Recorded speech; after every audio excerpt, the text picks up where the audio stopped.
Hey, welcome to I'm calling the GC Hammer Show. That's MC Hammer. I'm Grant Cohn. GC together, GC Hammer.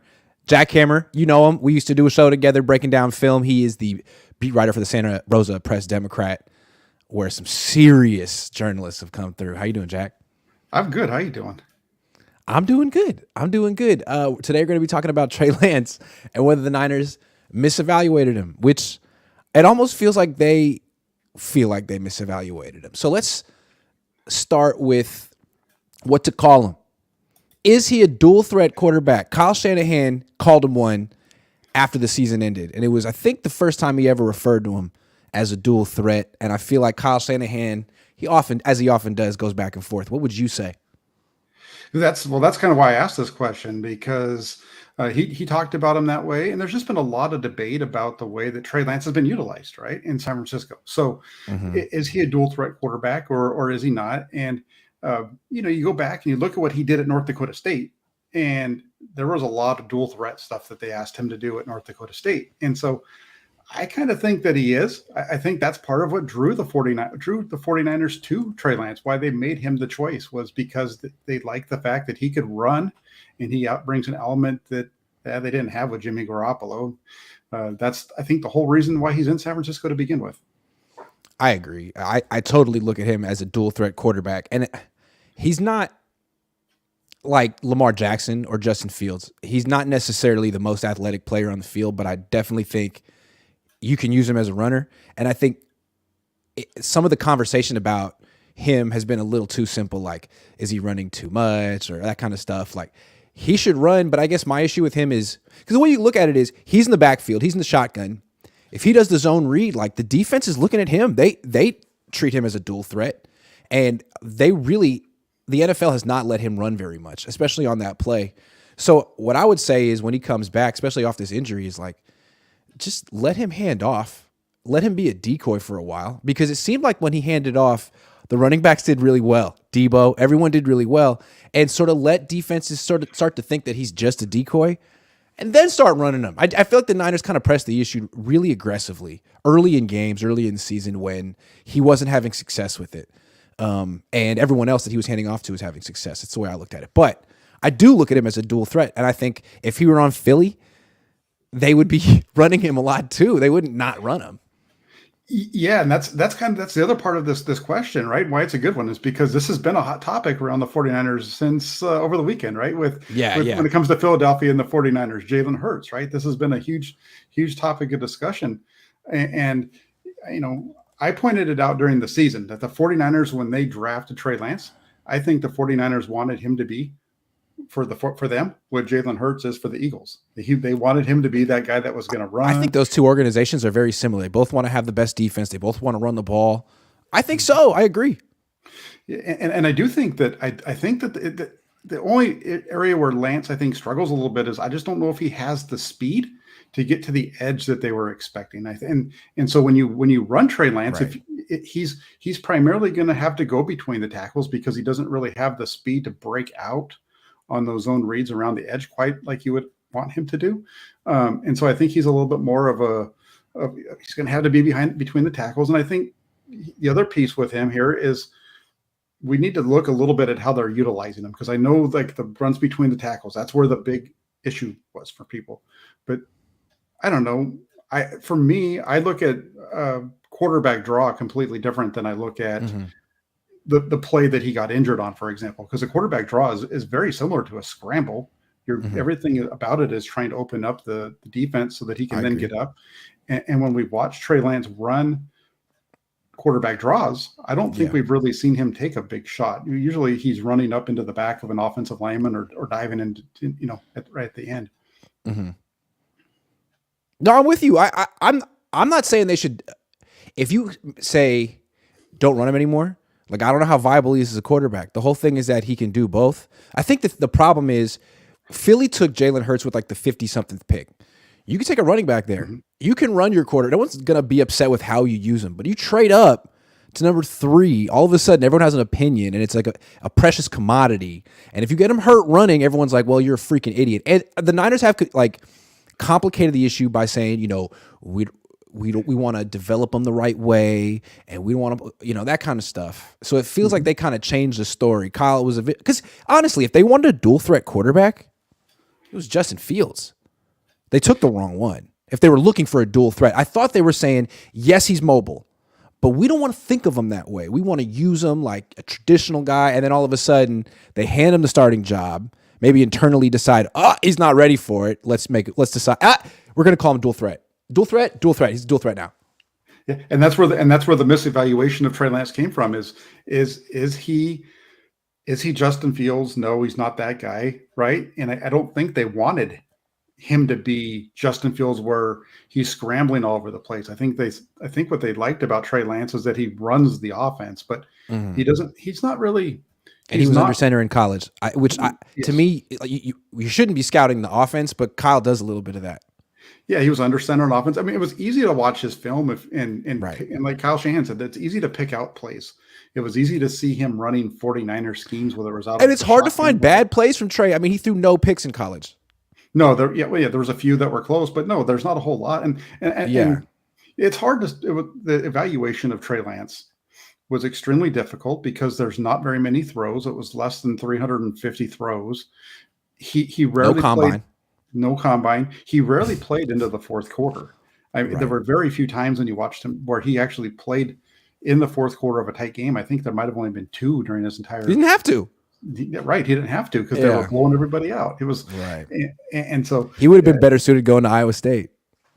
Yeah, he would have. He would have been better going to Iowa State. He would have been better going to Minnesota, what have you. Definitely. Honestly, yeah.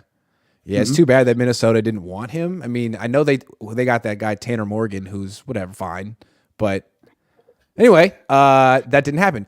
Did the Niners misevaluate Trey Lance? I think they did. I think what happened was. Maybe he'll end up proving them wrong, but I felt like they felt he's not a dual threat. He's a very mobile pocket quarterback. So we'll sit him a year and develop him the right way. And then I don't think sitting him a year did anything. I was always kind of like suspicious about the whole developing on the practice squad. So I think they got in a year 2, and you were there to training camp. It was uneven. He didn't have a lot of help, but man, it was pretty uneven. I think his completion percentage was in the mid 50s at best. For the whole thing. And I think they're like, well, our plan didn't exactly work. He's not super ready as a passer, so let's pivot, change the narrative, call him a dual threat, run the hell out of him, and hopefully we can tread water long enough for him to figure it out during the season. Or he gets injured and Jimmy Garoppolo plays. I think that's sort of that's why I felt like they ran him with no conscience, because they didn't have a conscience. They had options, and they felt he was sort of limiting their options. So they did what they thought he could do, which to me is funny because he wasn't even that good on zone reads. That's the other thing. He's good at scrambling and like QB draws, to your point, but zone reads, he didn't do that in college. Yeah, the zone read wasn't really his gig in college. Nah. It was the draws and the quarterback powers and those kind of things. It wasn't the zone where he's having to read somebody and that kind of stuff. So you're right on that point. And I liked your point earlier. You talked about, how, what was it? They didn't necessarily want, you made a really good point earlier. You were kept talking. And so I didn't get a chance to agree with you on that one, but sorry. You made a point. Yeah. It's that's because I should have wrote it down. When I hate when that happens. You're saying when they wanted to develop him into not a dual threat, right? But it didn't work. And so they said, okay, we'll call him a dual threat. Yeah, I think, I don't think they necessarily wanted. I think they wanted to utilize him in that role, but actually, here's what it was. And as we talked through it, I figured it out. It was when you were talking about how the running game as a whole performed better when he was on there, even without him running the ball. Right. And yes. I agree with you on that standpoint. Yeah. On that point, it's totally accurate. They were running almost a 5-yard at a pop clip. I mean, Debo was like unstoppable. Elijah Mitchell, they only had like 6 carries in the season. That was another rough one for Trey Lance. Like Elijah Mitchell got hurt immediately. Jeff Wilson Jr. took a game or two to get his feet. But honestly, the run game seemed like it's way better with Trey Lance on the field than it is with Brock or Jimmy. And that's just like math, right? That's the 11-on-11 thing. As long as defenses treat him like a dual threat, that's good for the 49ers running backs. And I think the Niners could use that early in the season while they're finding themselves on offense. If Trey Lance is still on the team, God forbid they trade him. I mean, I don't know. But if he's still on the team, just that would make me want to play him over Sam Darnold, unless Sam Darnold is really tearing it up.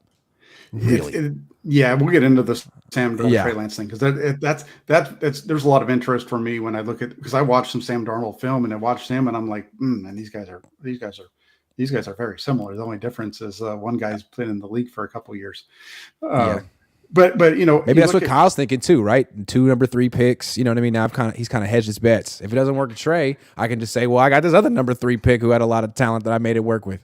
Yeah, well, and if it does with Darnold, they have that ability to. He's cheaper, right? That's where I know that people are talking about possibly trading Lance, and if they trade him, they save some money that way, and they have a quarterback who's already cheaper, and they're both young, 26, 23, or 22, I guess it is for Lance, going to be 23, and these guys are young, and who knows what's going to happen with either one of them, Trey Lance or Sam Darnold. We don't know what they're going to be in San Francisco. We know what Darnold's been in New York, and he was okay last year in Carolina, but we don't know what he's going to be like in this scheme. And it's interesting because I've quoted this a couple of times because you and I did a film breakdown of Sam Darnold.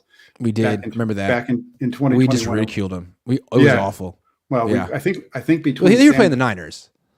I don't remember who they were playing in that one, but it was because it was at that point when Sam Darnold might come to the 49ers, and everybody was talking to him about him coming to the 49ers before the 2021 season. And we looked at that film and we came away with 2 things. One was, man, Darnold just doesn't look good. And the other one was, holy shit, Adam Gase is awful. Those were our 2 big takeaways. Yeah. And Adam Gase did getting fired. He really wasn't giving Sam Darnold any help. What I wanted to say was with Trey, his rookie year when he was going to be in that competition, and there was going to be that 2 quarterback system. Kyle Shanahan was trying to install the zone read, and there was a day, and Trey Lance kept fumbling the ball like a lot, and that was an eye opener. And it's like, right, he didn't do this in college, and it reminded me of Kaepernick's rookie year. He had been at Reno forever. He came to the Niners, and they put him under center, and he kept fumbling the ball in practice. And that was part of the reason I think he didn't play right away with the Niners there was a transition there. There's a transition for Trey Lance as a runner in the NFL, and it doesn't mean he can't be a good one. That's the thing. Like, who gives a damn about the zone read? The quarterback run element on the zone read is such a small part of the game, and it's not even an explosive play. Like, if you use it at the right times, it'll get you first down, a touchdown. But it's really like a 5-yard play. I think the quarterback runs that are the most devastating are the scrambles to me. And the scramble, and I think he could be a really good scrambler. And that's where that was Steve Young. Steve Young on the freaking zone read. No, they didn't have they definitely weren't running the zone read with Steve Young. And I think you look at Trey Lance and you've watched him play so far. He's been far more explosive on his scrambles, and he's been indecisive because he has been indecisive on his runs, design runs at least. And I think you kind of look at Lance and you see where he is moving forward, and I was excited to see what he was going to do, in 2022, even against, I know that his training camp was up and down, and I talked about that a lot, but I was excited to see what he was going to do in week 1. And it was a bummer to have that rain. And I thought he still played decent. And there were some, he played good early on. It's just the thing when it comes to watching Trey Lance with the 49ers is, and it's not just Trey's fault though, but this offense is very inconsistent, and it struggles to find its rhythm when Trey Lance is out there. That seems to be the biggest. That's my biggest takeaway. And I think that's true, right? He's never going to be the guy. I mean, he's probably not going to be the guy complete the 67, 68, 69% of his throws anytime soon. So with him, the bargain you're making is, okay, we won't be that kind of offense. We'll be better at running the ball. We're a run first team anyway. And we'll be better at taking shots down the field, which complements a run first team. So no, I mean, we won't necessarily be this as good at keeping the offense on schedule through the pass game, but we'll be more explosive through the pass game. And we could be more explosive overall. I mean, I thought that was the idea, but maybe, certain people in the team aren't as on board. I thought Kyle Shanahan got it because he's a genius. He can see it. He understands. I mean, Philly gets it. That's how they use.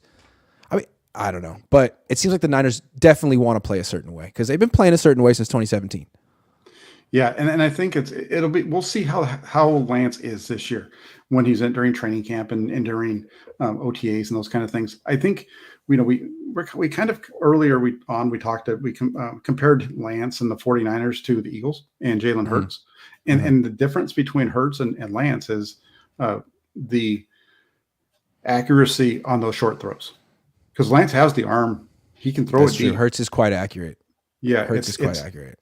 it's Yeah. Hurts is very good in that, because the Eagles are either their offense is interesting because they throw a lot of screens, a lot of A short lot of throws. layups. Yep. Yes, and then they Yeah. take the deep shot over the top. Right, that's Yeah. the 3-point ball. Yeah. And they do a lot of that. And Yeah. I think that's where the 49ers could wanted to go with Trey Lance or want to go with Trey Lance. And I think just Lance has to be better at getting the ball out of his hands quickly and getting it where those guys can make Yeah. plays. And so I think if you're talking about like misevaluating Lance, I think it's a little bit of some of that stuff showed up in his college film. Because I don't think they And liked Justin Fields on the quick game. I think they felt he had an elongated release. He's not going to be that good on the layups, and I thought they thought Trey Lance would be. But we've seen Lance really like airmail some screens and stuff where it's like, whoa, man, that's a really easy throw. Even at the end of the Houston game, remember he did that, and Kyle Shanahan yelled at him. I was like, why are you yelling at Trey? It's like, well, that's Kyle, and he did just miss a layup. yeah, it was like down in the Yeah. red zone right there. And Yes, on the you're right. right. I remember that. Yeah. Mhm. Yeah. Yeah. Yeah. So it's interesting. I can't wait. Didn't he miss one to Debo in Chicago at the end of the first half? They tried to throw a screen out to Debo, and it was just like totally off. It was like, what, dude? Yeah, there was a couple Yeah. of them, and there There's was a a couple couple of them, of those. but there was one. Yeah. There was one Now, that I think. I want to ridicule Jalen Hurts for a second. What was that throw at the end of the Super Bowl? That Hail Mary? The hell was that? He was like 20 yards short. What the hell was that? Yeah, Trey Lance could have made that throw. His arm was tired because he'd been throwing so I much. guess. He had arm fatigue. All right, I'm sorry. Yeah. Yeah. So, All right, let me ask a question. Oh, good. Finish up, and then I got another question about Trey for you. you ask the question. Go ahead. Does he still have a chance on the Niners, or has he been written off? I think he has a chance. I think he has a Okay. chance. It's. You think he'll be here come? Well, we'll talk about a trade later. He has a chance. Keep going. Yeah, no, I think he has a chance. They said, this is his chance right now. Him and Sam Darnold both, but I think this is Trey Lance's last chance in San Francisco. I think he has the ability. He's going to have the time where Brock Purdy's not going to be out there. I know it's mini camp and all that stuff, but he's going to have time all to himself. And if Trey Lance is the guy that everybody thinks he is, right? If Trey Lance is the guy and he can fulfill his potential, I think he could take the job. I'm with it. I'd like to see Trey take a leap, but I'd also like to see Kyle have a better sense of how to use him. And Kyle's talked about this, that part of the thing with Trey is like figuring out how to call plays and what works and that kind of stuff. I thought when Brock Purdy came in, Kyle was surprisingly ready for that. Like he was calling different plays for Brock than he had. It wasn't just like, hey, Brock, go do the stuff I was calling for Jimmy. All of a sudden there were more pocket movement, more shots down the field, more shots outside the numbers, especially to the left. And I thought, wow, Kyle sort of has a feel for Brock Purdy and what his strengths and weaknesses are. I'd like to see Kyle have that with Trey because I thought, especially as a runner, he didn't really have that feel. I mean, everyone assumed that because Kyle had success with RG3 that he was going to also have success with Trey, but they're such different players. So I'd like to see Kyle have like a better game plan. And we talked about it earlier. Like you don't necessarily have to run Trey that much to have him be a threat in the run game. Yeah, I don't know if the offense really changed all that much when Brock Purdy came in. I think it was just Brock Purdy. I think he just was able to run it better.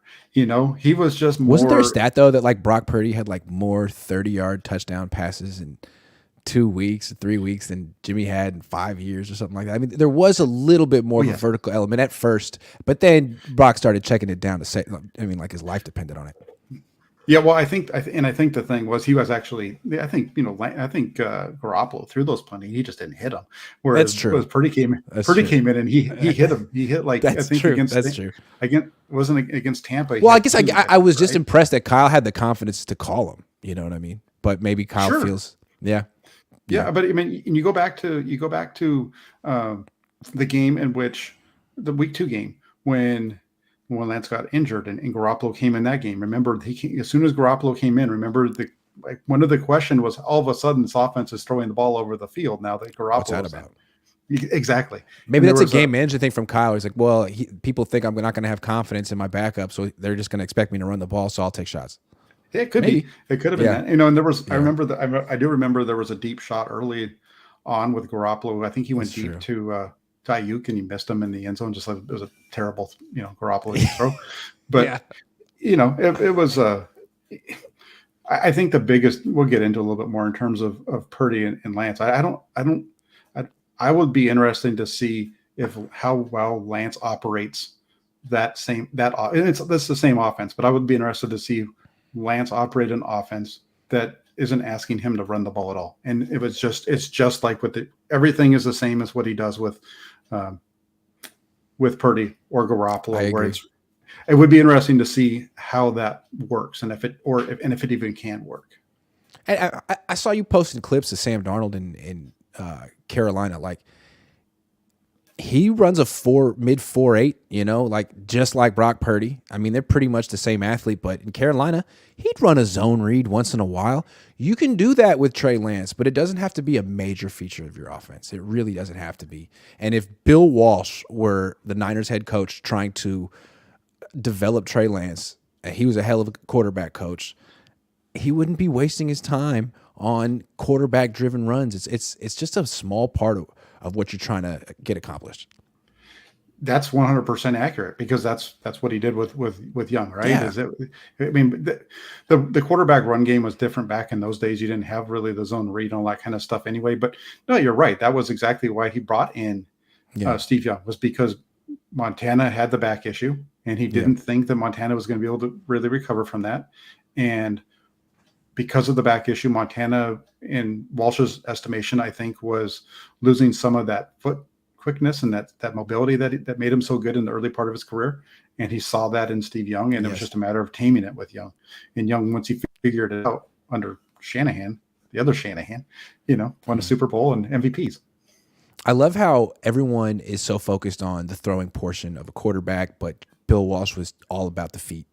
And he wanted quick feet. He wanted an athlete.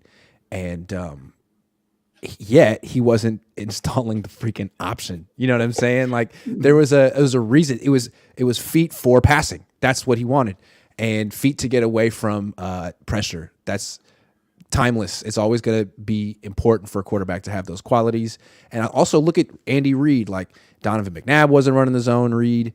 Patrick Mahomes, they threaten it. He might do it once in a while if you're sleeping, but he does use his legs. I mean, he ran for some big runs in the Super Bowl. He's a threat, but it's not like you just run him with no freaking conscience, because once you break his ankle, you're lucky if you got a Brock Purdy waiting. No, yeah, 100%. And the Mahomes runs are all off scrambles. The good runs that we saw from Brock Purdy were off scrambles, right? He wasn't running zone read or able. They called one zone read for Brock Purdy. It didn't go well. Mm-hmm. Yeah, it was pretty ugly. He ran to the back of his offensive lineman or something like that. Yeah, I don't remember exactly how it worked, but I know it wasn't very good. I just, and so we'll see how it works out. The whole thing you talked about, and you were on this a long time ago. You were on this back in 2021 when we were scouting who the 49ers were going to take a quarterback. You kept saying that one of your things that you kept talking about was their ability to get out of trouble. That's why that's one of the reasons why you weren't as high on Mac Jones as I was. Right. I feel like the league is trending that direction, man. Like, it's you either are the kind of quarterback who gets the ball out of his hands in like 2 seconds, like Drew Brees, or you can get out of there. And I feel like there's very few Drew Breeses and Peyton Mannings anymore. Mac Jones was supposed to be that guy. Maybe he'll get there. Whatever. We'll see. I mean, and I think like Brock, what was crazy for him is he can get out. Like, I didn't know he could do that. I didn't scout him that closely at Iowa State. Man, he's elusive. Wow. It's interesting because him and Sam Darnold are very similar in terms of their athleticism. Yes. Purdy has a little bit quicker 10-yard split, 1.55 to 1.66. But you start to look at Darnold with his movement, like the shuttle and those. He's got fluid movement for sure. Yeah, and he's way quicker than Brock Purdy on those. So I posted that on Twitter yesterday, and people thought I was talking about one guy being quarterback one, the starter, and the other guy. No, I totally understood what you were doing. Like, hey, they're really freaking similar athletically. Yeah, from an athletic standpoint, they're very similar. And again, you look, and we don't have that data on Trey Lance because he didn't go through the combine, so that's unfortunate. Right. And that's, to me, it's really scary to trade 3 first-round picks and a third for a quarterback, and you don't have all the data. You got one year starting experience, no combine. I'm thinking I'm going to get that wrong. The odds are high I'm getting that wrong. I might as well just pick names out of a hat and do better than that. Whew. Anyway. It's 1 year starting experience. It's only like 2 years in college. And that's Right. I know nobody likes Mac Jones. So the only reason I'm saying this was with Jones, he only had the same number of starts as Purdy. He only had 17 too, but he had been Right. he'd been at Bama for 4 years. He had been on the scout team for a little bit longer. That's a good point. Not that I look at real quick before we jump off, and I know we're saying Mac Jones and that, but I think that if where the 49ers are with, I don't know if this was something you were going to talk about, but Mac Jones and Brock Purdy, they're the same guy. They're very similar when it comes to their quarterback, but except for I think Purdy's a little bit more mobile, and he's just a better dude. Well, that's a big thing. That's a big thing. I think you're looking at quarterbacks failing around the league. If you can't get the locker room behind you, you're done. And look at Carson Wentz. Look at Zach Wilson. But I think what's interesting also is we're talking about it was a bad year to want a quarterback, incomplete evidence, all that stuff. Yep. It was supposed to be like this unreal year for quarterbacks, like 1983 or something. Actually, it wasn't. It was Trevor Lawrence and maybe Justin Fields, and the book is out on the other. But frankly, Mac Jones could be traded. Trey Lance could be traded. No one wants freaking Zach Wilson. Like Justin Fields, I mean, it's impressive that they held on to him and didn't just take another quarterback. But that was a decision they had to make. They had the number 1 pick, so maybe next time there's a global pandemic, if that happens again, don't draft a quarterback. Don't do it. That's right. That's what we learned. You had very, very limited, and everybody's just based on, it's like crazy wild fantasies, predictions, and all of a sudden this guy that's should go maybe around 3 is going second overall. Yeah. Right. But again, if there had been no pandemic, Trey Lance would have started 2 years in college, and you would have known what you were getting into. But there was, yeah. Dustin the Gale says, "Did you guys hear the Aaron Rodgers rumor? What are the implications that the Niners are supposedly ready to trade for him if the Jets don't?" I did hear that rumor. Is it a rumor or is it someone's opinion? I was confused. I think it's more somebody's opinion that's what's going to happen. I don't. It's every year. This is it's a hot take. Everybody, this is one that's going to get 49ers fans talking. The 49ers can do it. As far as the implications, the 49ers. I was reading an article where because the salary cap implications aren't awful for the 49ers. It would be about 50. They pay Rodgers would be probably about $15 million against the cap for him this year, and about 26 next year, and then it kind of goes from there because of options and things like that they can do. But the problem is that Aaron Rodgers is already 40. How much longer is he going to play? Is he going to play till he's 44?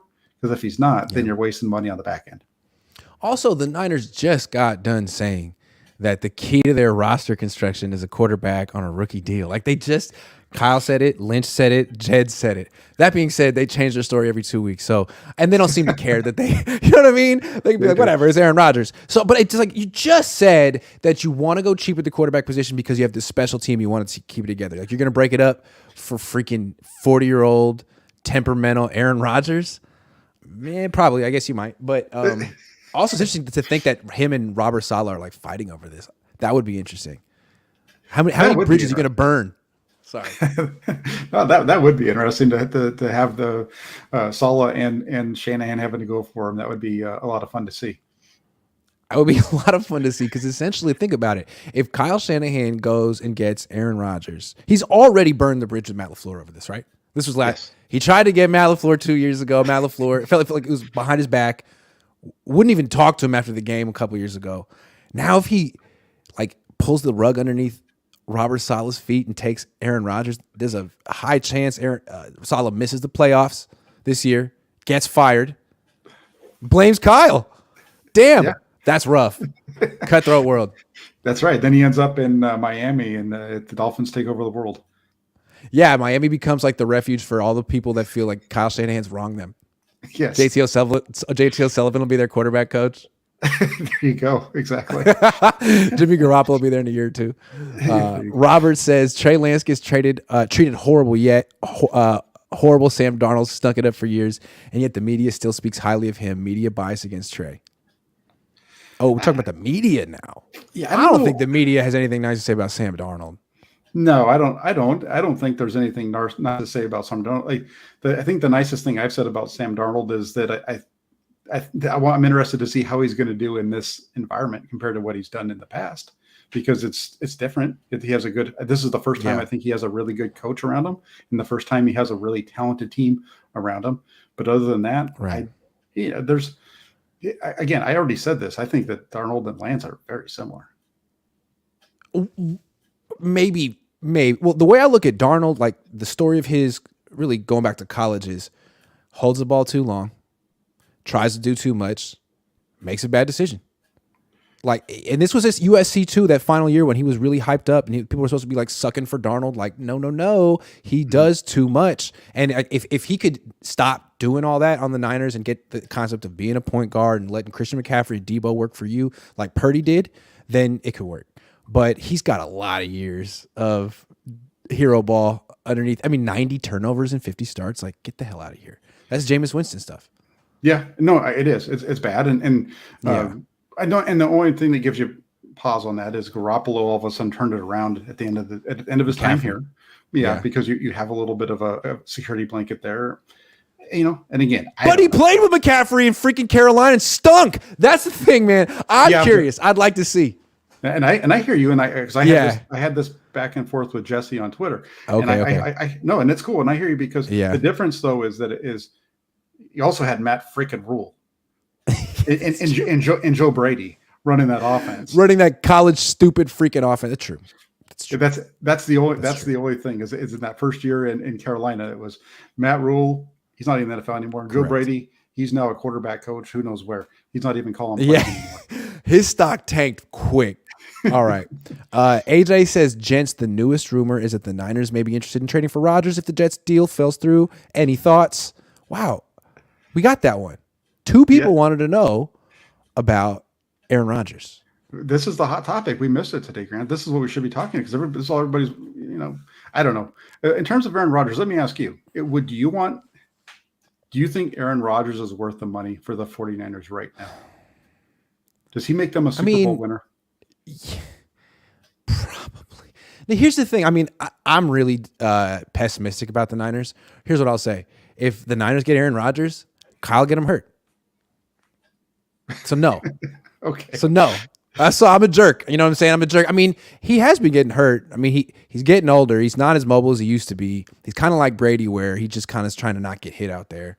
I mean, yeah, if they had a little bit better, if they had a better right tackle than Colton McKivitz and a better right guard than Spencer Burford, yes.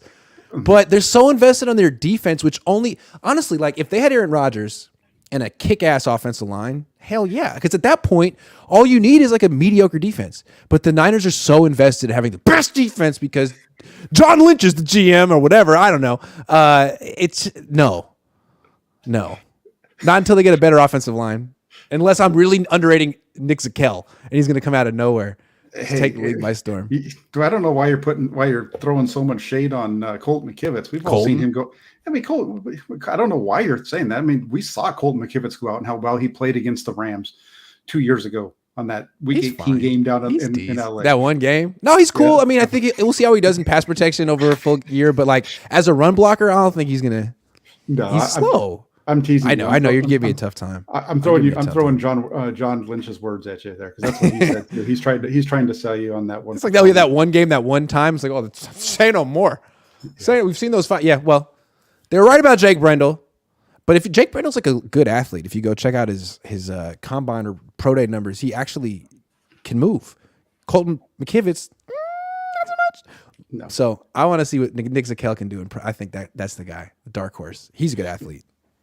I saw the numbers you posted. He definitely is. Surprising. Everyone's like, oh, he's got these really short arms. Like they're literally an eighth of an inch shorter than Colton McKivitz. So I think he's in the ballpark.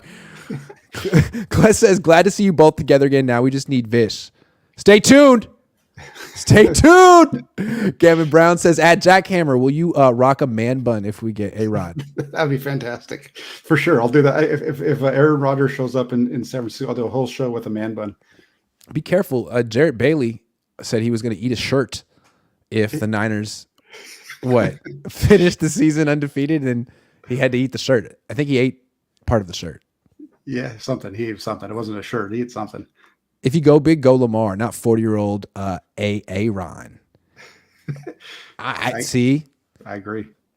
But Lamar's kind of scary too because he has gotten hurt the last 2 years. And again, it's the 49ers, guys. We got to be self-aware here. You know what I'm saying? Mm-hmm. It's not something they're good at a lot of things. That's not one of them yet.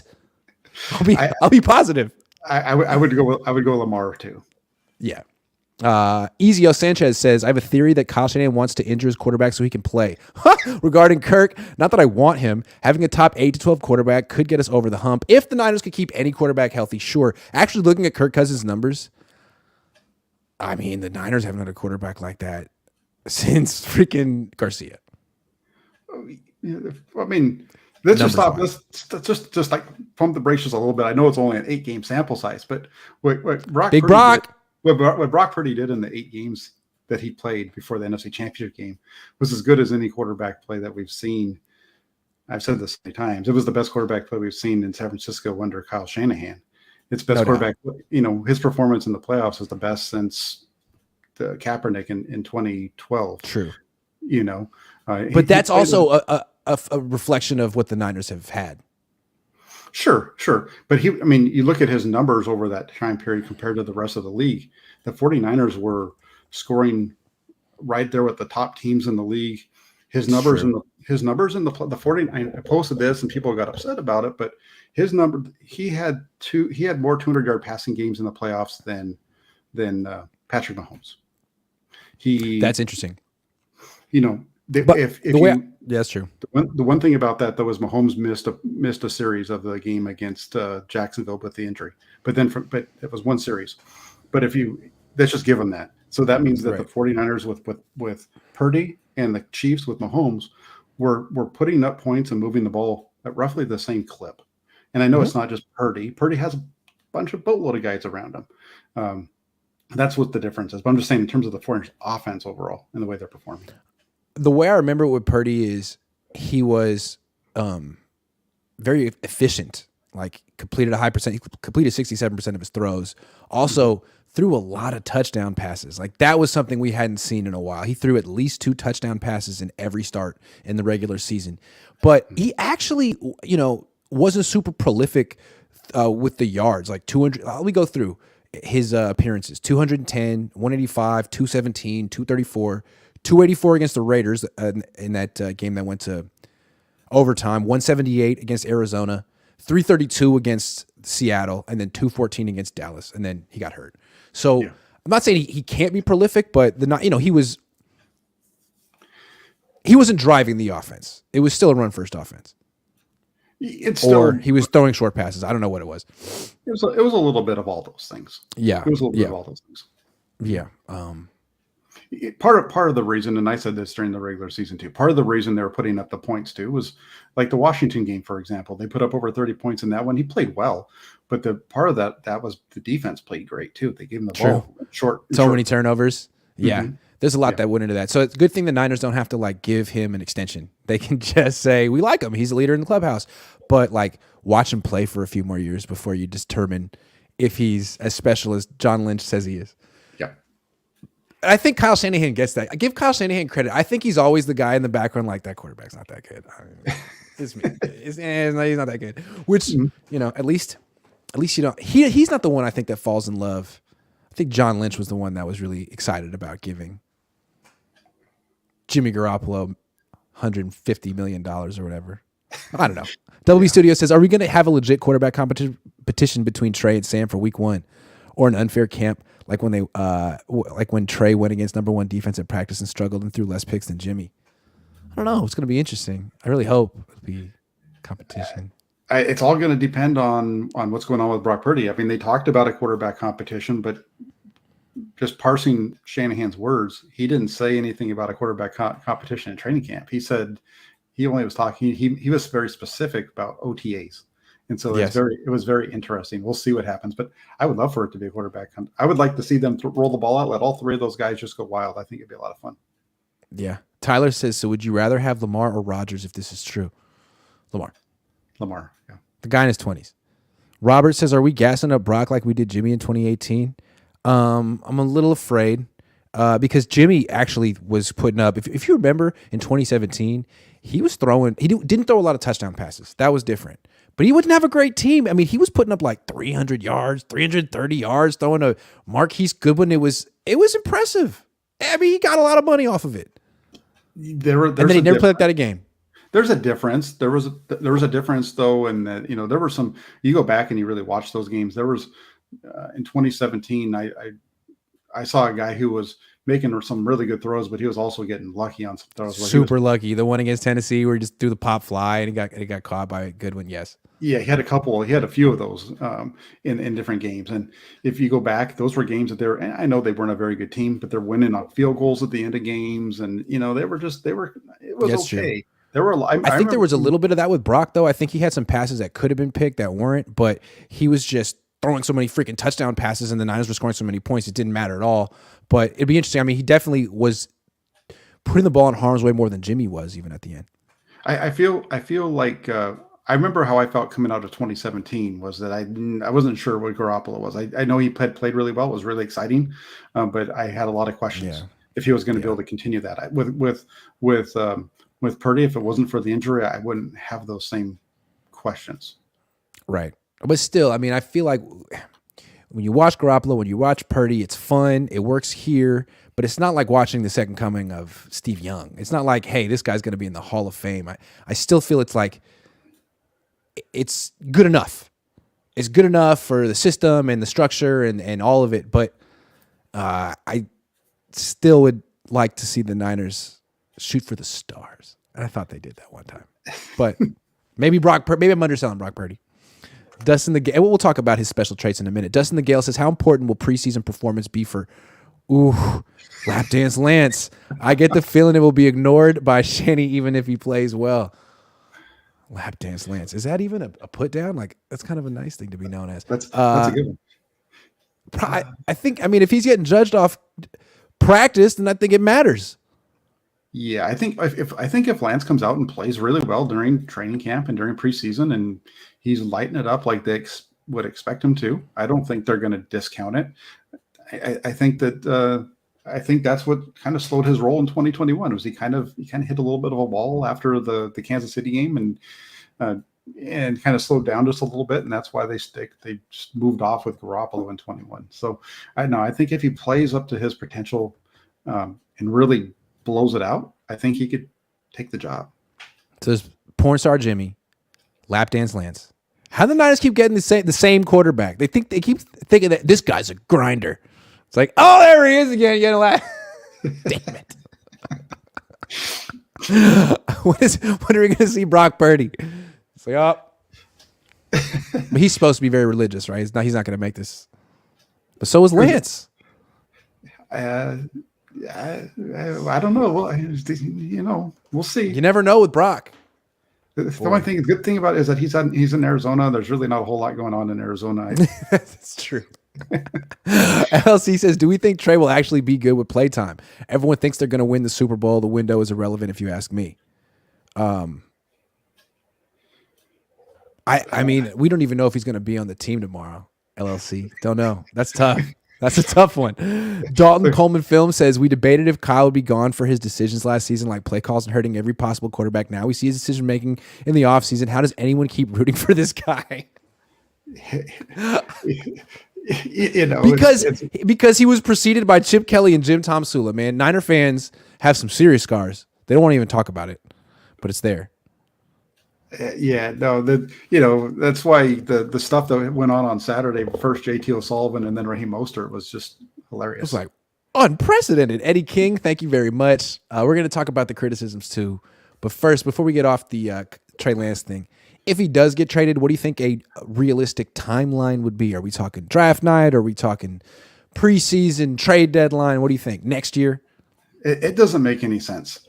to me, it doesn't make sense for them to trade him during the draft. I know that's kind of what's been out there. I don't see it that way. I think if Trey Lance is going to get traded, it's going to happen at some point around training camp. They can, and towards the end of training camp, maybe even into the season. I think it doesn't make sense for them to move off when you have all these questions around Brock Purdy. That's the biggest thing, right? First off, you don't know where Purdy's going to be. You're not going to know where Purdy is until June, beginning of June. That's the next thing with the timeline there for him. And plus, if you trade Trey Lance right now, he's going to cost you $11.2 million against the salary cap, and he's not even on your team. So I just don't see that happening. I think if Lance gets traded, it's later on. You're going to want to see that Purdy's healthy. You're going to want to see that Darnold is competent enough to kind of take the reins if he has to come in. And you're going to want to see whatever rookie that you bring in, that he can maybe be your third guy. I think all those things have to play out. And there's a way that Lance can still outplay Darnold and still have Darnold be the backup because they trade Lance, if Purdy's healthy. It just yeah, I agree. I mean, that makes sense. It just seems to me that what happens if you do that, the consequence of doing that is his value could really go down because the amount of teams in the quarterback market will reduce once the draft happens. Mm-hmm. And then also, like, if he goes into camp and loses a competition with Sam Darnold, or he starts week 1 and plays poorly and gets benched for Brock Purdy, who the hell's going to want Trey Lance mid-season? You know what I'm saying? Like, no training camp, doesn't know your system. Like, I don't think you might not be able to trade him. And then when you try to trade him next year, it could be for like a pick swap in round 6. So I think, I don't know what he's worth right now. But let's say a team calls up the Niners on draft night and says, we kind of have Trey Lance ranked right around the late 1, early 2, which I don't even know if a team would give that up. And you're afraid his value would tank soon if he actually gets on the field and loses a competition. Would you take it? I mean, it's $11 million dead cap hit. For me, if I was able to if I'm going to get a late 1 or maybe an early 2 for Trey Lance, I would say, yeah, I would probably pull that trigger. See, I just don't see that. I don't see that being. I don't see it either. The only way I can see the 49ers. The only way I can see the 49ers getting something like that is if Dog disagrees. Yeah, I know. He's mad. He's pissed off. He doesn't like me talking bad about Trey Lance. He gets mad about that. So he's a Trey Lance guy. He even has a little number 5 on his jersey that he wears. Respect.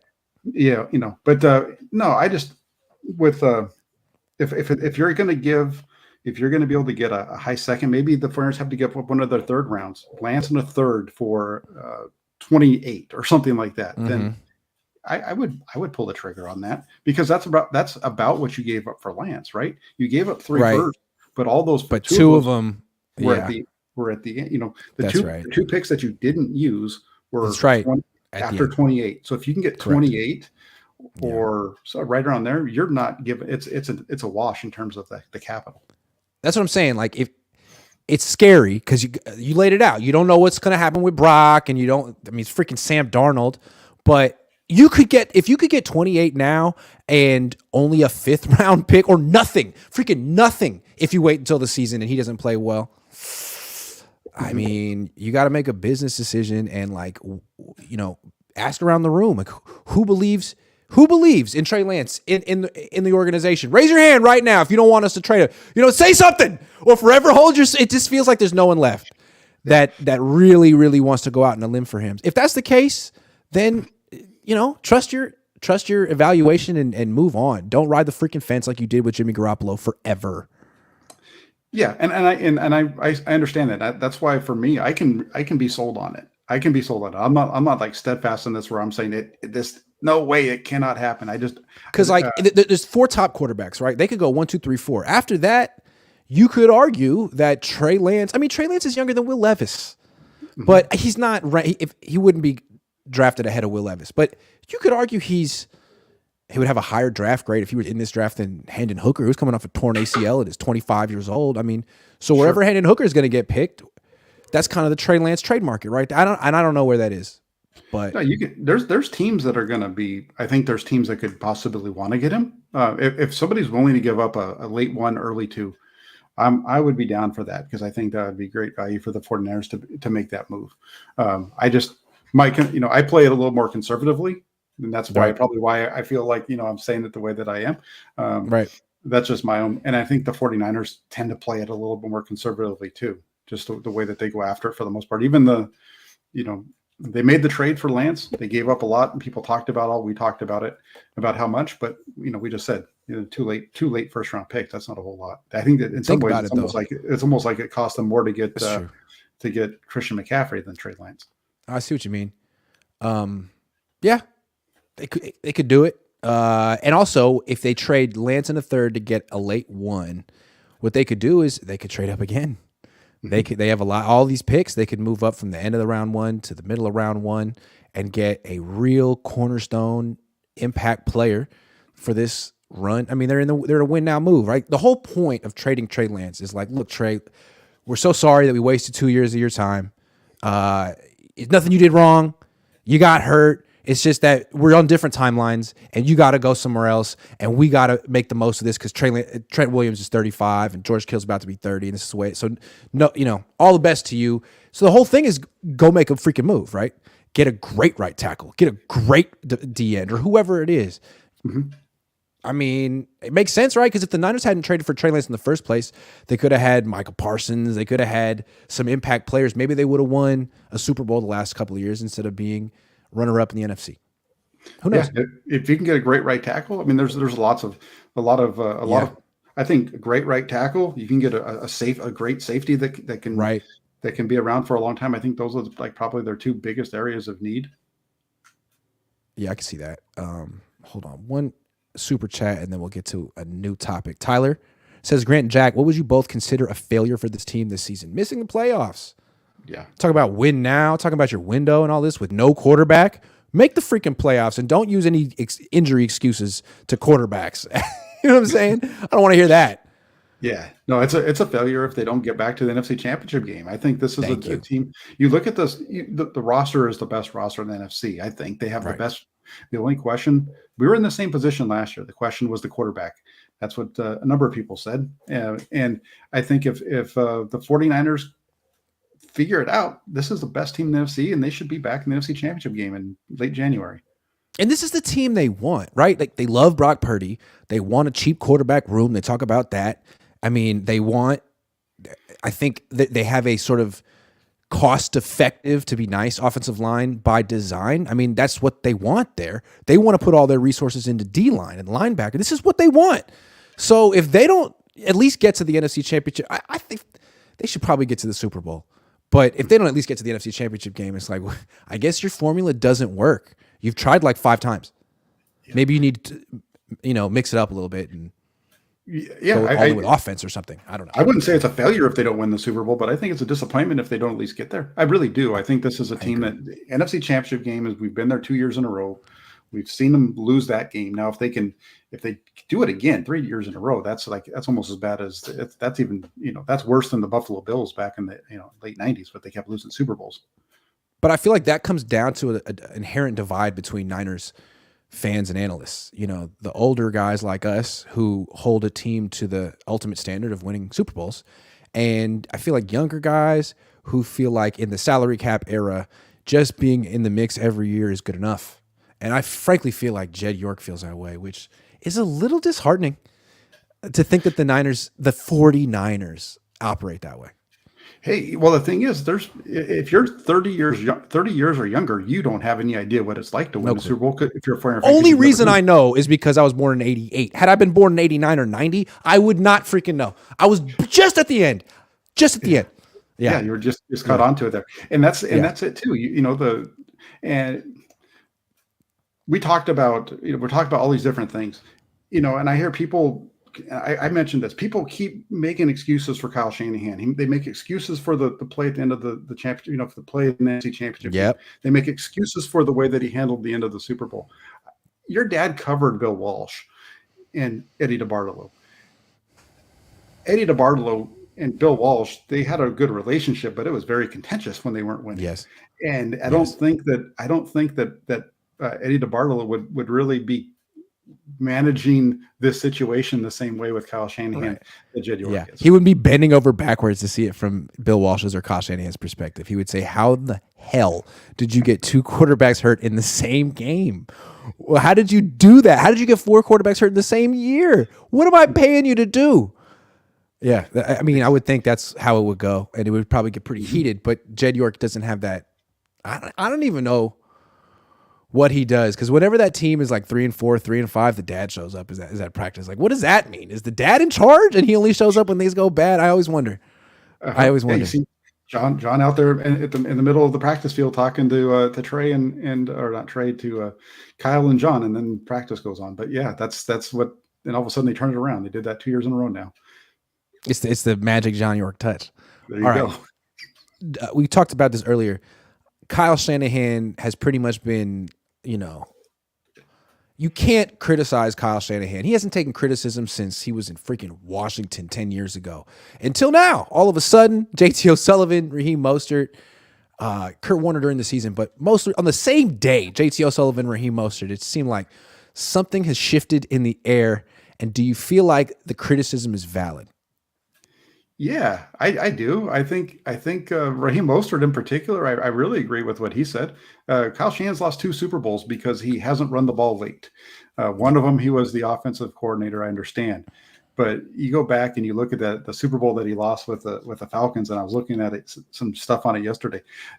His offense held the ball for 11 minutes in the second half against the Patriots. No Up freaking 25. No. I wonder why they lost that game. I wonder why their Yeah. defense struggled. Well, maybe if your offense had just held onto the ball a little bit and not kept putting them on the field by going 3 now, maybe they would have played a little bit better. Who knows? Maybe. Yeah. And then in the Super Bowl, you keep, it's kind of the same situation. It's it's Jimmy's fault. He audibled out of the runs. Well, you're the head coach. You control everything that's going on. Maybe you tell him, if you don't like this run, you are audibling to another run. Do not audible to a pass. We want to run the ball here. You're in control. Yeah, I mean, Jimmy doesn't have that kind of control. He has two plays he can choose between. As a coach, you can give him 2 runs. You can do that. There's no rule against that. Give him 2 runs. Run left, run right. Those are the 2 freaking runs you get, buddy. Hey, Check it to left. Yeah. Exactly. And there was a big play. There was a big play earlier this year where they audibled, and I think it was Garoppolo audibled from one thing to another, and it was a big play, and people were, it's there. You can it and run it the other direction or whatever. There's lots of ways around it. So I do think that the criticism there is valid, and I think what O'Sullivan said was, when I listened to the points that he made, he definitely made some valid points. I don't agree with all of them, but I do agree with his stance on what took place in the NFC Championship game. Wholeheartedly agree with him there. Even though I can see where he's going when he talks about the injury to Jimmy Garoppolo. I disagree with him a little bit more on the one when it comes to the Trey Lance play. He's not saying that it's wrong to run the quarterback, so take that part out of it. He was talking about, basically, my disagreement is when he's talking about the right guard and his job and what he should have done. I disagree. Get that initial double team. Because the scheme is for him to step down, and you're having him step down because you want that defensive tackle. You want him to step down as well because that's opening up the run lane. The problem is Mike McGlinchey needs to make his block. If Mike McGlinchey does his job and gets the block, then it's I thought it was interesting how poorly McGlinchey executed on that play and Trent Williams. Yeah, and Trent Williams' execution is poor because of McGlinchey, because he gets tied up because McGlinchey gets beat, and then once the timing's all off. Yeah, the timing's all off. And he's a bigger guy, and I know he's quick, but he's not going to run into somebody and then take off at full speed again. It made me laugh when JT O'Sullivan broke down the one at Josh Johnson and was like, look, I like that you got, a couple extra blockers in, but like this pass concept is like straight from 2004. That killed me. It's like, yeah, you're really running a straight 7-step drop from under center with Josh Johnson against that defense. Like, what are you doing, man? What are you doing? It was amazing. Yeah. Yeah. Yeah. And that's Kyle, though. I mean, his pass concepts aren't exactly cutting edge, man. He called it straight out of 2004. That's harsh. Yeah. Well, the one for me was the Purdy play. And he talked about it. He said, why are we doing this? I mean, it's one thing if you're Yeah. going to do it, but why are you leaving the tight end? And I know people keep saying that, Yeah. I don't really One-on-one. give a shit if they do. I don't give a shit if they did that against Yeah. the New Orleans Saints, right? The New Orleans Mhm. Saints weren't the Philadelphia No. Eagles. And No. one of the things he talked about them, he's like, why don't you just use a straight 5-man protection, Yep. and have Yep. still have that tight end. That block was them smart. That was totally smart. You have a better chance. You have a because better guess chance. what? Or have Debo come around and have him block too. Like there were 2 or 3 things that JT O'Sullivan suggested that were better than what the Niners did. JT's absolutely. good. Well, what JT O'Sullivan said in terms of the 5-man protection, guess what? They won the Super Bowl. That's what they did. See, and this is what, and then he immediately transitioned to the nepotism thing. And look, I know I'm a nepotism person. I'm not a coach. I think when you get sons of coaches in the league, yes, they grew up around the game. Yes, they're conversant in X's and O's, but they didn't play the game at the highest level.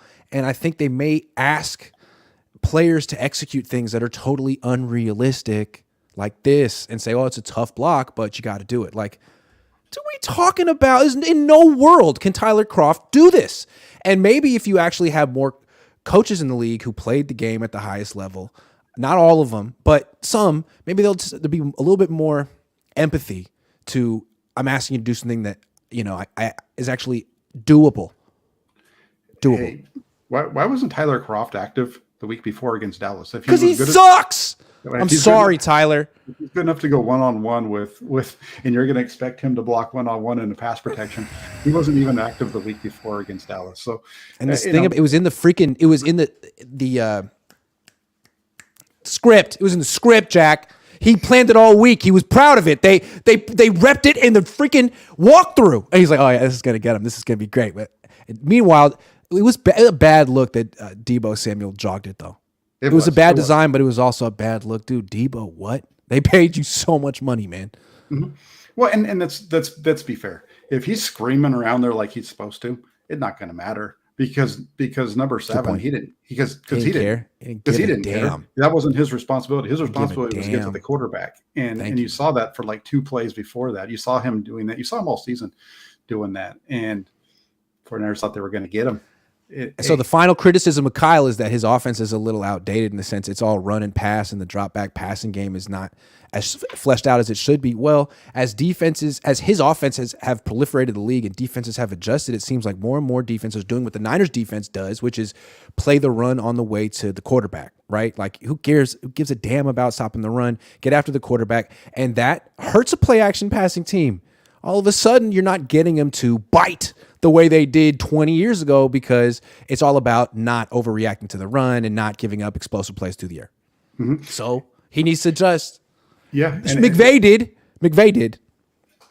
Yeah, I mean, McVay also got lucky because Jaquazi Tartt dropped the ball, but lucky. So lucky. All right. Tell me a key date for Brock Purdy because I'm confused. No, the key date's going to be June 2nd. That's the big date because that's 12 weeks post-surgery. And that's, John Lynch, Kyle Shanahan both said, we don't know what's going to happen. We're not going to know until 3 months post-surgery, which is the 12th or the 2nd. Mm-hmm. And that's when they're going to get a chance to kind of see where he is. If everything's good, that's when he's going to start throwing is right after that. He's already been working out, and kind of doing some stuff with his arm, but in terms of being able to actually throw and begin a throwing regimen, it's going to be right around that time. So how June 2nd turns out for the 49ers with Brock Purdy is going to, I think, start to give them the next point as far as when he's actually going to be able to return. Is he going to be back in training camp? Is it going to be week 1? Is it going to be week 4? Is it 12 weeks or 3 months? Well, that's been a topic that people, because like Brock Purdy said 3 months, but they said 12 weeks. It's a difference, right? Because they had the procedure on March 10th. If it's 3 months, then it's June 10th. It's a week. I guess it's not that big of a deal. It's not that big of a deal. It is and it isn't. But yeah. John Lynch is the one. He said 12 weeks. John Lynch is just chomping at the bit over here, man. He's like, Brock, get your ass back on the field. We love you. You're the greatest. John Lynch, he has said that he is an optimist. He always looks at things on the bright side. Yeah. Yeah, I guess so. I guess so. Okay, June But 2nd. Anyway, June 2nd to June 10th. That's called a window. Let's call it a yeah, window. At some point in it's that week, he should start throwing. yep, and that's right before minicamp. Now he won't be Interesting. participating. He won't be participating in minicamp because he won't be throwing a full size football at that point, or he shouldn't be. But he, But he could at be on a least, side field. absolutely, I might he's be able going to to. take a picture of him and put him on my YouTube channel. Yeah, I would. Or most likely someone in the audience will take a picture, we'll retweet it because there's rules. Yeah, we won't be able to. We won't be able to. The No. person in the stands will be able to, and then we can Doesn't get that his piss film. you And then, off? yeah, it's kind of funny, but Oh well. no, I do think that we're going to see Brock Purdy there even during OTAs. I think we'll see him around. I don't because I think he's going to be there. But in terms of what on the field, I don't expect that. Remember with Jimmy last year? How he would just like kind of hang around and just I felt that was by design. He was like, "Hey guys, write about me, talk about me, look at me." I would do the same thing if I were him. It's my team until I'm not here anymore. Freaking my team. Like you pointed out, it just happened to be the first time he did it was the day that NFL Network showed up to practice. Just What a coincidence. coinky dink. Love it. Exactly. He is a very good agent. I'll say that. All Niners says, I've heard comparisons of Sam Darnold's early career and Alex Smith's. How do you go feel about that? Head coach, OC changes, terrible offenses. Yeah. Fair. They're both It's from fair. they're both from like San Diego. Or he's Sam Darnold's from OC, but that's like probably from like an hour away from each other. Kind of laid back guys who seem like they're very professional. I mean, they would be backups if they had to be, but they're also proud. I can see it. I can see it. I could, yeah. Although Alex Smith figured out at around 27, stop losing games, stop doing too much. I think Jim Harbaugh helped him with that. So let's see if Kyle can do that with Sam. Yeah, that's really that's the only difference that Harbaugh really made with him was he just got him to Stop losing games, Alex. Please. You're killing us. All right. Give me one trait that separates Brock Purdy from Trey Lance. I heard you talking yesterday with Larry, and this is what kind of got me thinking about this. You were talking about the way that Kyle Shanahan deals with his quarterbacks, and it made me think about Phil Simms and Bill Parcells because they had a very contentious relationship. Bill Parcells rode him really hard, and they even had a blow up on the sidelines during the Monday night game back in '90. You were too little. You're probably 8 years. You weren't paying attention to NFL. I don't even know. I was 2. You were probably. I was 2. Come on, don't you remember that, Grant? Don't you remember? Like, I'm sorry, I missed it. I went to bed early that night. But I think that's how Kyle Shanahan is, right? He's very similar. He's kind of in that mold. He's going to ride these guys. Yes. And the difference between Brock Purdy and Trey Lance is that Brock's been around the game a little bit more, and his dad was. I know Trey Lance's dad was a professional athlete too, so both their parents were professional athletes. But Purdy's been around the block a little bit more, and I think Purdy's just a little more comfortable in who he is and what he can do and what he brings. And so when Trey's so green that if you ride him, it could actually, he doesn't have a bunch of experience to fall back on, a bunch of confidence to fall back on. Yeah, it hurt his confidence. They're both good dudes. Let's put that out there. But Brock Purdy, he's been through more. So when he's out there and Kyle Shanahan starts chewing his ass, he's just kind of like, in a way, he's kind of like Jimmy Garoppolo. He's like, okay. Like he's able to process what he's saying and then just go out and do whatever he does, but, make it a little bit better. Whereas I think with Trey, he just hasn't played as much. And so when he's getting shot, he's like, shit, I need to do this. I need to do that. And it's like really, that kind of grinds on him and wears him down. Whereas Purdy's able to just compounds, kind of let it. Yeah. And the other thing too. Yeah. Well, the other thing too is with Purdy that shows out in the way that he is on the field. And, he's a very down to earth guy. Both these guys are very down to earth, but when he's on the field, Brock Purdy is like, you know what? F you. I'm going to beat you. And I'm going to show you how I'm better than you. And he goes out and he does it. That's why he's not afraid to pound his chest and, beat helmets with Trent Williams and all that kind of stuff. Right. He just has the trait is confidence. And I just feel like he's uber confident, whereas Trey Lance is trying to find How could he be? How could he be confident? He hasn't played in 3 years. He broke his ankle. The team isn't super behind him. I get it. I totally agree. And the other person who had that confidence, my favorite player ever, Steve Young. Steve Young had that confidence. And I think that's why he and Mike Shanahan worked. John Elway had that confidence. He and Mike Shanahan worked. I don't know that all quarterbacks would work with Kyle, but to work with, you have to have that. And like we were talking about Mac Jones, a lot of people saying Mac Jones would have succeeded here. I don't know, for this reason right here. I mean, Kyle's negative and he will test your confidence. Mac Jones seems to have, I mean, he's got Bill Belichick. Bill Belichick coached with Bill Parcells. It's pretty similar over there. And it seems like he's almost objecting to it. So I don't know. But that's neither here nor there. Yeah, that's an interesting point about Brock. The one with what's interesting about Jones is that he played for Nick Saban, so that's what makes that whole thing interesting. Because Saban kind of seems like a guy who would kind of grind on you a little bit, but it's true. But there's difference, like being an amateur and sort of having to take it. I feel like a lot of college coaches can be, Urban Meyer-esque. Once you get to the pros and you got 15 million in the bank, all of a sudden you got an opinion. I wonder with Mac Jones. I wonder if those things were there in 2021 when he was playing with Josh McDaniels. With Josh McDaniels compared to 2022 when he had the guys that were running the clowns that were running the show last year on offense in New England. I just think it's crazy. Like Bill Belichick brought in Bill O'Brien, and you thought, well, that handles the situation. Mac Jones was upset about Matt Patricia. You bring in Bill O'Brien, everyone's happy, but are they? Like, or is this still going on? Like, what the hell's going on? It's still going on. It sounds like, and so it'll be. I don't. So is Mac Jones throwing a hissy fit and being like, "I want out," or is Bill like, "I don't like you, like you failed my test, you're out"? I don't know. I just wonder. I don't like you. You're no longer. I just don't like you. You're out. I don't know. All right, last question for you: is Kyle Shanahan too tough on quarterbacks? I mean, you said he rides them. I said he's negative. I mean, Kyle Shanahan swears. Steve Young swears by Mike Shanahan, who was the same exact way. What do you think? Again, I think there is a lot of he is tough on them, but I think it takes a special kind of quarterback. But he's looking for perfection, and I think that's what I would rather have a coach who is that way with them than somebody who's just kind of letting things slide. And I think the way that he talks to them behind the scenes is different than the way that he talks to us about them. I think there's a little bit. He's probably a little bit more positive. Even he's chewing their asses behind the scenes, but I also think he's kind of picking them up a little bit too.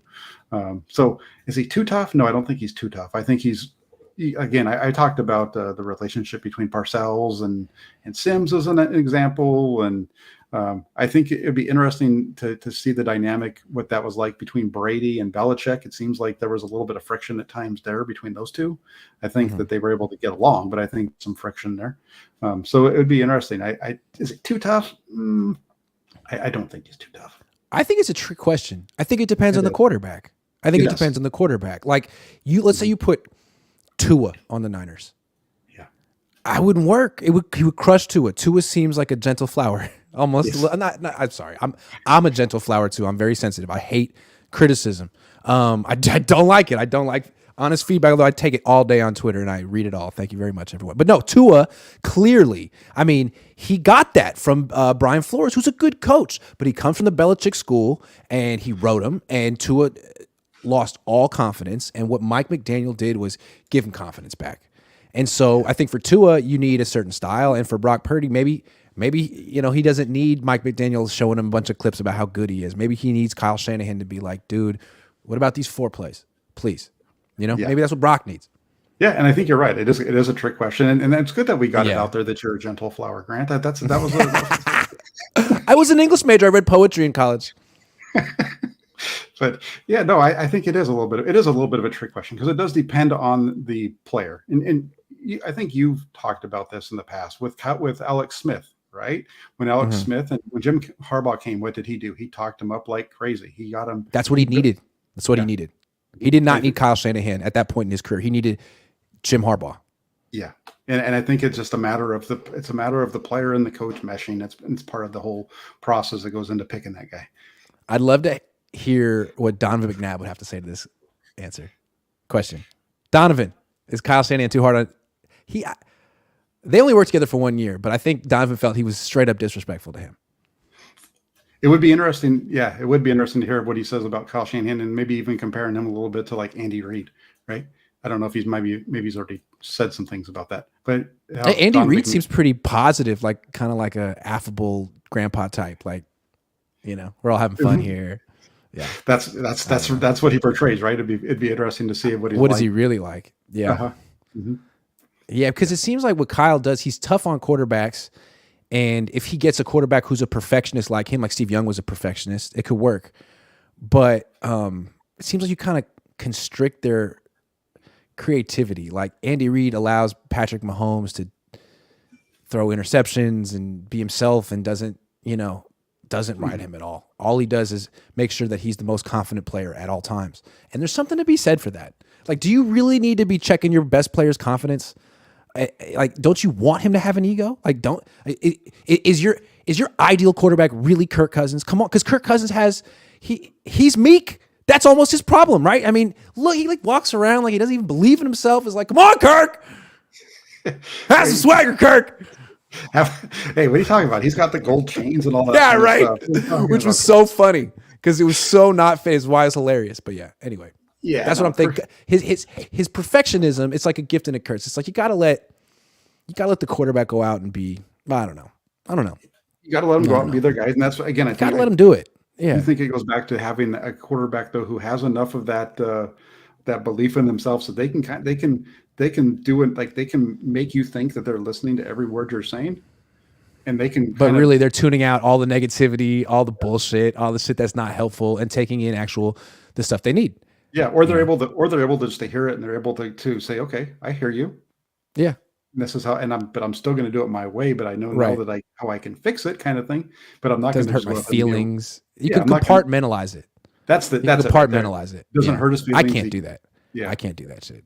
Yeah, When I played, I was so bad. I wasn't coachable. I would take everything personally. I was a bad athlete, but I was fast.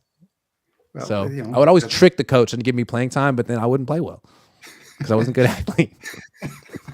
Hey, but you're fast. You're able to get the I was ball. fast. I could run. I could have been a good soccer player if I was dedicated. And, sorry, Coach Pete. Yeah, but you're fast and you're able to kick the ball. I could kick it a little bit. Uh-huh. Not that great There you though. go. Not really. Most people that play soccer like have foot skills and stuff. Like if you gave me a soccer ball, I couldn't juggle 3 times. It was embarrassing. I didn't own a soccer ball in high school. Like really took varsity sports very seriously. Let me say something about being an English major before we sign off. I think there's something to be said for being an English major. Yeah, you got to read poetry and a bunch of like Shakespeare and stuff, and maybe it's a little weird, but you're the only guy in the class. Think about it.